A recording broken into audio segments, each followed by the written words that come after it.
আজি যিখিনি Ahoms and Brahmins, they came from east, the European came from the overseas. Which of these have the best right to be called the children of the soil? ইয়াত মাটি ফুটি কোনেও জন্ম হোৱা নাই, দুদিন আগে আৰু পিছে এই মানুহখিনি বিভিন্ন জেগাৰ পৰা আহিছে। It is the civilisation of migration. গতিকে আজি শাসনৰ ক্ষমতা পাই ইয়াত সমাজত শ্ৰেণী বিভাজন হৈছে, কোনোবা উচ্চ শ্ৰেণী হৈছে, সাহস শ্ৰেণী, কোনোবা সাহিত্য শ্ৰেণী। আৰু আমি দুৰ্ভাগ্যজনকভাৱে আমি ইমান দিনে আমি যিসকল প্ৰতিনিধি নিৰ্বাচিত কৰিছোঁ তেওঁলোকে না হিষ্ট্ৰী ৰিফ্লেক্ট কৰিছে, না জাতি বিহৰ মৰ্যাদাৰ কাৰণে তেওঁলোকে কথা কৈছে। তেওঁলোকৰ একমাত্ৰ লক্ষ্য খালি অহা নিৰ্বাচনৰ টিকেটটো, যাৰ কাৰণে তেওঁলোকৰ চকুৰ সন্মুখত লাখ লাখ মানুহৰ নাগৰিকত্ব কাটা হৈছে, ষ্টেটলেছ কৰা হৈছে। কোনো দিন মাতা নাই, কোনো কংগ্ৰেছী MLA মাতা নাই, কোনোদিন কংগ্ৰেছী মিনিষ্টাৰে মাতা নাই। আজি স্বাধীনতাৰ আজি ৭৮ বছৰৰ 53 years কংগ্ৰেছে ইয়াত ৰুল কৰিছে। আৰু from the day beginning after independence এই যে মানুহক ষ্টেটলেছ কৰা, মাৰ্জিনেলাইজ কৰাৰ যিটো ষড়যন্ত্ৰ, এই ষড়যন্ত্ৰটোত বহুলাংহে কংগ্ৰেছ দায়ী আছিল কাৰণে আজি হিমন্ত বিশ্ব শৰ্মাৰ নিচিনা মানুহে জাতি বিহৰ বিৰুদ্ধে এনেকুৱা বিদ্বেষ তেওঁ ব্যক্ত কৰিব পাৰিছে।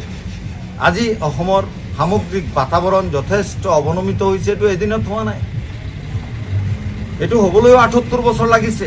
আৰু এই পৰিৱেশটো অনাৰ কাৰণে এছআৰটো আমাৰ ছেকেণ্ডাৰী। আজি মুখ্যতঃ আমাৰ মুখ্যমন্ত্ৰীয়ে এটা জাতি বিশেষক যিটো আক্ৰমণৰ লক্ষ্য কৰি লৈছে, যি ধৰণে কথা কৈছে, এই কথাবিলাক অসাংবিধানিক। আমি মূলতঃ আজি মুখ্যমন্ত্ৰীৰ যিটো বক্তব্য আৰু তেওঁৰ যিটো ষ্টেণ্ড, এটা ষ্টেটৰ সাংবিধানিক মুৰব্বী এজনে যি ধৰণে কথা বতৰাবিলাক কৈ আছে, এটা ভৱিষ্যত এটা বেয়া দিনৰ ইংগিত আমি দেখা পাইছোঁ। আমি মূলতঃ মুখ্যমন্ত্ৰীৰ বক্তব্যৰ বিৰুদ্ধে আজি এই প্ৰতিবাদ সাব্যস্ত কৰিছোঁ। লগতে এছআৰৰ ইছ্যুটো আছে। SIR-টো এছআৰ কিয় হ'ল আপুনি মোক সুধিছিলে। আচলতে অসমৰ ক্ষেত্ৰত SIR-টো হোৱাৰ এটা বিশেষ কাৰণ আছে। অল ইণ্ডিয়া লেভেলত যিবিলাক আপোনাৰ SIR হৈছে, স্পেচিয়েল ইণ্টেনচিভ ৰিভিজন, তাত এটা ভেলিড ডকুমেণ্ট হিচাপে NRCৰ কথা লিখা আছিল।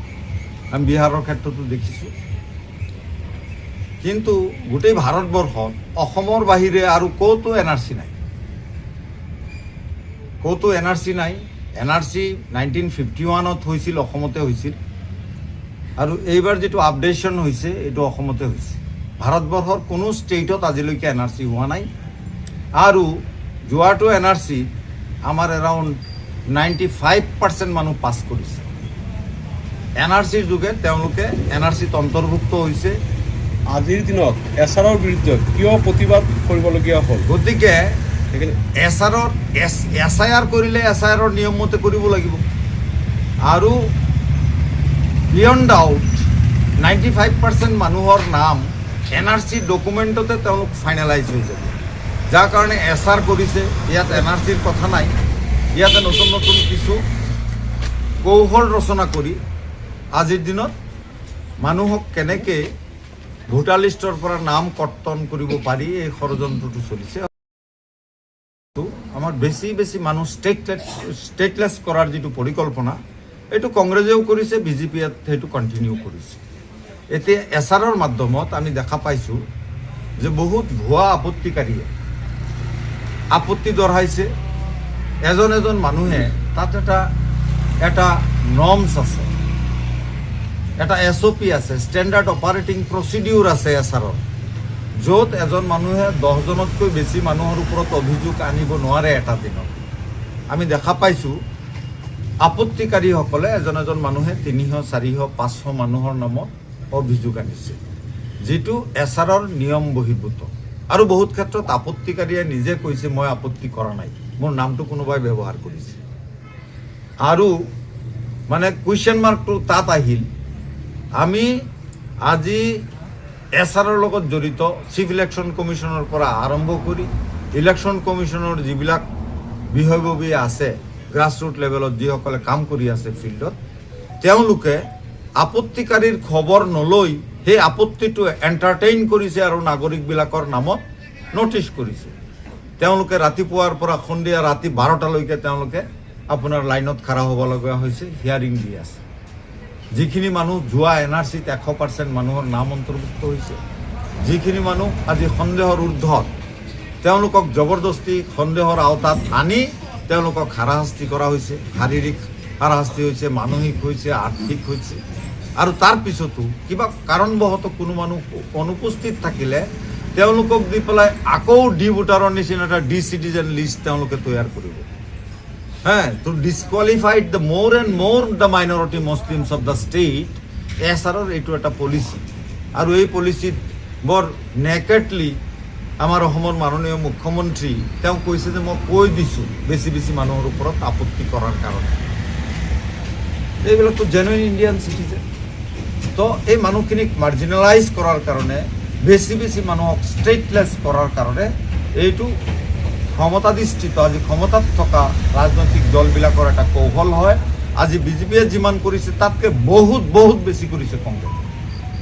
গতিকে আমি এটা আহ্বান জনাওঁ যে আজি জাতি বিশেষৰ অস্তিত্বৰ প্ৰশ্ন, যিসকলক সাংবিধানিক অধিকাৰৰ পৰা বঞ্চিত কৰা হৈছে, যিসকলক ফাণ্ডামেণ্টেল ৰাইটছ ভায়লেট হৈছে, যিসকলৰ দ্য কনষ্টিটিউশ্যনেল ৰাইটছ ভায়লেট হৈছে, আমি তেওঁলোকৰ পক্ষত আমি অৱস্থান কৰিছোঁ। তেওঁ লাগিলে মাইনৰিটি মুছলিমেই হওক, লাগিলে কালি কোনোবা হিন্দুই হওক, আমি তেওঁৰ পক্ষত আমি অৱস্থান কৰিম। সিদিনাখন বাংলাদেশত কথাৰ কথা মানে কি, the history of Assam is the history of migration. Nobody here is the children of the child. ইয়াত মাটি ফুটি কোনো মানুহেই জন্ম হোৱা নাই। আমাৰ অসমৰ যিটো আজি সভ্যতা, এইটো আজি বিভিন্ন ৰাষ্ট্ৰৰ পৰা বিভিন্ন সময়ত আগে পিছে মানুহখিনি মাইগ্ৰেশ্যন হৈ পেলাই এটা গ্ৰেটাৰ ছ'চিয়েল ইভলিউশ্যনৰ মাধ্যমত আজি অসমীয়া সমাজ গঠন হৈছে। ইয়াত কোনোবা জাতি বিশেষৰ বিৰুদ্ধে তেওঁলোকক ছেকেণ্ড ক্লাছ চিটিজেন কৰিবৰ কাৰণে তুচ্ছ তাচ্ছিল্য কৰাৰ অধিকাৰ ইয়াত নাই। এইটো ইউৰোপিয়ান আজি যেতিয়া ইণ্টাৰিম গভৰ্ণমেণ্ট আছিল, ছাৰ ছাদুল্লাহ মিনিষ্ট্ৰীত এজন WH বেণ্টিক নামৰ এজন ইউৰোপিয়ান মেম্বাৰে তেওঁ কৈছিল যে এই মানুহখিনি সময়ে সময়ে কোনোবা নৰ্থৰ পৰা আহিছে, the Mongolians, Sylhetis and Bengalis, Mymensinghias came from the কৰিছে মুছলিম মানুহে। প্ৰতিবাদ কৰিছোঁ আমি অসমত। আমি ইয়াত আমাৰ গাত খালি লেবেল লগাব বিচাৰে যে আপোনালোকে খালি মুছলমানৰ কথা কয়, নহয়। আমি মুছলমানৰ কথা অলপ বেছিকৈ কওঁ এইকাৰণে যে মুছলমান মানুহ বেছিকৈ অত্যাচাৰিত হয়। কালি মুছলমান মানুহ বঞ্চিত নহওক, নিৰ্যাতিত নহওক, মুছলমানৰ পক্ষত কথা কোৱাৰ দৰকাৰ নাই। আমি যিখিনি ট্ৰাইবছ আছে, জনজাতীয় মানুহ আছে, আজি ট্ৰাইবছৰ মানুহ আছে, সেইখিনি মানুহৰ পক্ষতো আমি বহুতবাৰ অৱস্থান লৈছোঁ। আমাৰ নেতা হজৰত মৌলানা বদৰুদ্দিন আজমল চাহাবে জাতি ধৰ্ম বৰ্ণ নিৰ্বিশেষে এটা মানৱীয় দৃষ্টিভংগীৰে গোটেইখিনি মানুহক সহায় কৰি আহিছে আৰু নিৰ্যাতিত জাতি ধৰ্ম বৰ্ণ নিৰ্বিশেষে গোটেইখিনি মানুহৰ পক্ষত অৱস্থান কৰিছে। সেইটো আমাৰ মহামান্য সভাপতি তেখেতৰ ব্যক্তিগত নীতি, পৰিয়ালৰ নীতি আৰু আমাৰ দলৰ নীতি।